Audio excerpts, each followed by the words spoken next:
What's up guys? For today's video ay andito na po ako sa Block 10 sa tinatrabuhan po namin.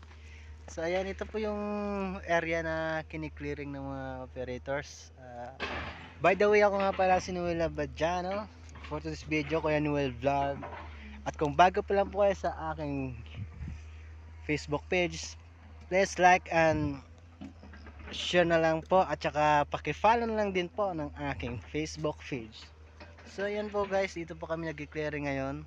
Ito. So ayan, tignan nyo guys, grabe ganda po.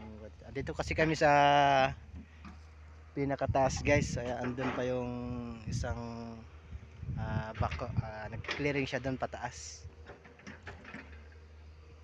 So ayan na nga guys, kita nyo naman ganda dito.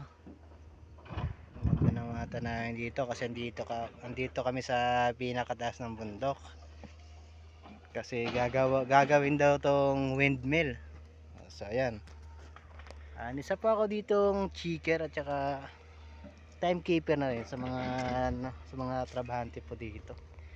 Ayan, tayo po nag-check ng mga unit kung may mga sira para i-report po para po i-report ko sa aming mga opisina po para maayos kagad. So ayan, panahon po dito ngayon sobrang init, grabe.